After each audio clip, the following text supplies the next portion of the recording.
Assalamu alaikum, my dear students. How are you? I hope that you are all fine by the grace of Allah Almighty. Dear students, English class 9th and pre 9th का unit 5 है, poem है daffodils, William Wordsworth ने लिखी है। इसका जो text था उसकी रीडिंग और इंटरप्रिटेशन मैंने कर दी थी। अब हम उसके कुछ words, meaning, synonyms, question answers जो है वो इस वीडियो में देखेंगे। डियर स्टूडेंट्स, सबसे पहले जो वर्ड है वो है at once. At once mean अचानक। सिनोनिम इसका होगा इंस्टेंटली। क्राउड, हजूम के कहते हैं a large number of people. The next is fluttering, झूमना। Tremble, quiver, moving in the air. इन तीनों में से कोई एक भी लिखते हैं, ठीक है। ग्लांस मीन निगाह को कहते हैं, नज़र को, झलक को। ग्लिम्प्स इसका सिनोनिम हो जाएगा। फिर है ग्ली, खुशी, शादमानी, जॉय। जोकंड, पुरमसरत, हैप्पी। पेंसिव कहते हैं गमगीन, सोच में गर्क यानी थाटफुल होना। ब्लिस, राहत, खुशी। Player, happiness. सॉलिट्यूड, तन्हाई को कहते हैं प्लीजेंट लोनलीनेस। प्लेयर, खुशी, डिलाइट, हैप्पीनेस। सो ये आपके वर्ड्स, मीनिंग और सिनोनिम्स थे। आगे चलते हैं क्वेश्चंस की जानिब। Answer the following questions. So हमारा जो फर्स्ट क्वेश्चन है वो है how do you compare the daffodils with the stars. के स्टार्स के साथ आप डैफोडिल्स को कैसे कंपेयर करते हैं। देखते हैं जी। The comparison of the daffodils with stars कहता है कि जो डैफोडिल्स का स्टार्स के साथ कंपैरिजन है, कौन से स्टार्स का, with stars of Milky Way. Milky Way के जो स्टार्स हैं उनके साथ जो डैफोडिल्स का कंपैरिजन करना है। Suggests that the daffodils are beautifying the earth, के जो डैफोडिल्स हैं, जो गुल लाला हैं, जो नरगिस के फूल हैं, वो ज़मीन को खूबसूरती दे रहे हैं। As the stars are making the sky beautiful, जैसे कि जो स्टार्स हैं वो आसमान को जो है वो खूबसूरत बना रहे हैं। यानी देखें, जब आप सितारों को देखते हैं तो जिस तरीके से सितारे टिमटिमा रहे होते हैं, ट्विंकलिंग कर रहे होते हैं, या जिस तरीके से वो एक स्काई को, आसमान को, मिल्की वे में जो स्टार्स हैं वो जिस तरीके से एक आसमान को जो है वो आपके सामने ब्यूटीफाई कर रहे होते हैं, इसी तरीके से डैफोडिल्स जो ज़मीन के ऊपर हैं ये ज़मीन को ब्यूटीफाई कर रहे हैं। ये भी एक अनएंडिंग लाइन में थे पोइट के मुताबिक, जो हमने पोइम पढ़ी। सो कंपैरिजन हो रहा है कि स्टार्स का और डैफोडिल्स का। सो स्टार जो डैफोडिल्स हैं वो स्टार्स की तरह जो है वो ज़मीन को ब्यूटीफाई कर रहे हैं। सो इन दिस वे आप कह सकते हैं कि daffodils are compared with the stars.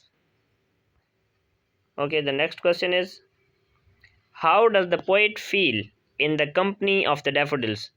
ये कहता है कि जब पोइट डैफोडिल्स की कंपनी में खड़ा था, जब उन्हें देख रहा था डैफोडिल्स को, तो तब वो कैसा फील कर रहा था। यहाँ पे एक छोटी सी मिस्टेक हुई है क्वेश्चन में। कंपनी ऑफ डैफोडिल्स, ये DAFFO आएगा, DILSO है यहाँ पे। सो कैसा महसूस कर रहा था जी जब वो डैफोडिल्स की कंपनी में था। He feels much joy and player in the company of the daffodils, के बहुत ज़्यादा खुशी महसूस कर रहा था। What is the central idea of the poem. Poem का सेंट्रल आइडिया क्या है। This poem pays a tribute to nature and its manifestations, कि ये जो पोएम है ये पोएम नेचर को ट्रिब्यूट है, और नेचर की जो तमाम मैनिफेस्टेशंस हैं उनको एक जो है वो ट्रिब्यूट हो रहा है। यानी आप देखें तो जो पोएम है वो जो नेचर है उसको दिखाया गया है। सो अब जो इसमें हमारे पास यानी आप कह सकते हैं कि जो है मैनिफेस्टेशंस कहते हैं ना, जो आप खराज तहसीन के तौर पे, ठीक है, खराज तहसीन, ये जो नज़म है ये एक जो नेचर है, ठीक है, और उसके जो तमाम मज़ाहिर हैं, जो तमाम सीन्स हैं, उनको एक मैनिफेस्टेशन दे रही है, यानी खराज अकीदत पेश, खराज तहसीन पेश कर रही है। ठीक है, यानी इतनी खूबसूरत जो है वो हमारी नेचर है। Hope so you got the point. The next is what do the daffodils represent in the poem. जो डैफोडिल्स हैं वो पोएम के अंदर किस चीज़ को रिप्रेजेंट करते हैं। इन this poem daffodils represent beauty of nature. जो नेचर की ब्यूटी है उसको रिप्रेजेंट कर रहे हैं डैफोडिल्स के। नेचर जो है उसकी खूबसूरती क्या है उसको रिप्रेजेंट कर रहे हैं daffodils. The next question is what wealth do memories of the scene give to the poet. कहता है कि ये जो सीन था, जो पोएट खड़े होके इन तमाम डैफोडिल्स को देख रहा था, तो ये कौन सी दौलत लाया था पोएट के लिए। तो memories of the scene give wealth of natural beauty, spiritual joy and player to the poet. तो ये कौन सी नेचुरल ब्यूटी की जो है वो give wealth of natural beauty, natural beauty की पोएट के लिए एक दौलत लाया था। स्पिरिचुअल जॉय, उसे एक रूहानी खुशी भी मिली थी। और प्लेयर टू द पोएट, यानी जो पोएट है उसको वो जब कहते हैं ना कि वो वेंडरिंग कर रहा था क्लाउड्स की तरह इधर उधर, तो उसका जब भी अब कहता है कि जब उसने वो सारा सीन देखा, तो अब वो जब भी पोएट कहता है कि मैं उदास होता हूँ, तो वो सारा का सारा सीन जो है वो मेरे माइंड में आता है, तो सारा याद होता है। उससे क्या होता है, उससे सारी एक प्लेयर मिलती है, जॉय मिलती है। ठीक है, तो ये सारी वो वेल्थ है कि जब वो पेंसिव मूड में होता है, जब वो सैड मूड में होता है, तो फिर उसे ये जो दौलत है, ये जो सीन था, एक दौलत थी, एक वेल्थ थी, जैसे उसने वेल्थ कहा है। सो ये उसके जब माइंड में आता है तो उसके सारी जो डिफ़िकल्टीज़ ऑफ लाइफ है उसको भूल जाती हैं। तो ये देखें, उसे एक स्पिरिचुअल जॉय मिल रही है। ये जो वेल्थ है ये एक स्पिरिचुअल जॉय है। सो ये इसका जो है वो कहने का मतलब है। आगे इसकी समरी को देख लेते हैं। This poem has been composed by William Wordsworth. इस पोएम को विलियम वर्ड्सवर्थ ने लिखा है। In this poem daffodils the poet describes the soothing effects of the sides of nature. कहता है कि ये जो पोएम है डैफोडिल्स, ये जो एक सूदिंग इफेक्ट्स हैं किस चीज़ के, नेचर के जो साइट्स हैं, जो मनाजिर हैं, ठीक है, उनके सूदिंग इफेक्ट्स को जो है वो डिस्क्राइब करती है। जो एक कोई भी जो वीवर है, जब वो इसको देखता है तो उसको क्या एक खुशी मिलती है। ठीक है, तो ये उसको कह रहा है कि एक बड़ा सूदिंग इफेक्ट होता है, बड़ा एक पैसिफिक सी जो सिचुएशन है उसको अपने ऊपर महसूस होती है।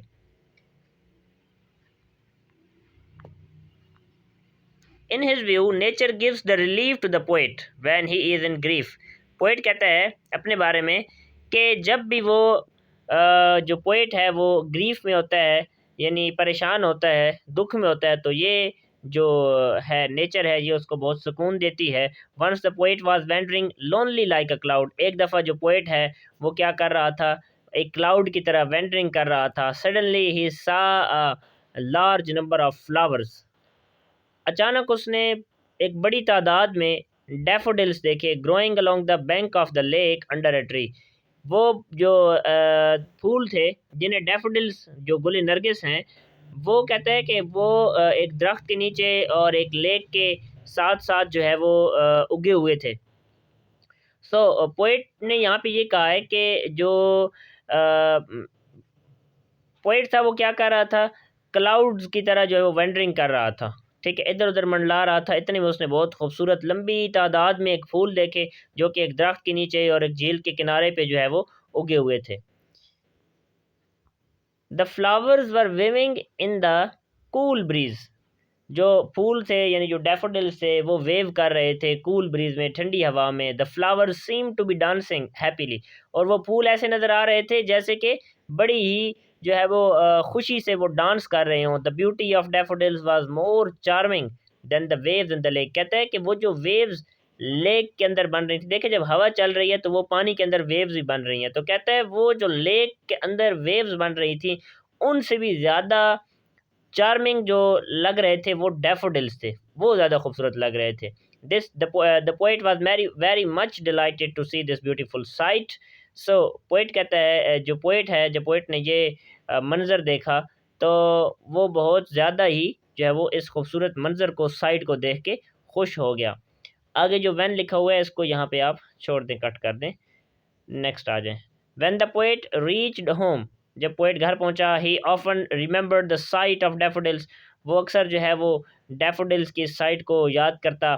There sight lefting soothing effect on the poet, ये जो साइट थी फूलों की, जो डैफोडिल्स की जो एक सूदे, जो एक खूबसूरत एक ब्यूटीफुल साइट थी, उसने पोएट के ऊपर जो है वो क्या छोड़ दिए, एक सूदिंग इफ़ेक्ट्स छोड़ दिए, बड़े ही पुरसकून से असरात छोड़ दिए। He felt great pleasure and joy to remind the sight of daffodils, वो बहुत ज़्यादा खुशी महसूस करता है जब भी डैफोडिल्स की साइट को याद करता है। याद नहीं, आपको याद होगा कि उसने पोएम के आखिर पे भी यही बात कही थी कि जब भी पोएट कहता है, पोएट पोएट ने कहा कि जब भी मैं परेशान होता हूँ तो मैं क्या करता हूँ कि वो जो सेम साइट है, ब्यूटीफुल साइट ऑफ डैफोडिल्स, वो मैं अपने माइंड में रिमाइंड करता हूँ, तो मुझे क्या हो जाता है, मुझे बहुत खुशी मिलती है और मेरा दिल जो है वो, my heart फिल्स with player.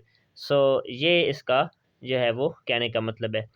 Okay dear students, ये थी समरी इसकी, डैफोडिल्स की। बाकी जो है वो हम नेक्स्ट वीडियोज़ में करेंगे। Thank you.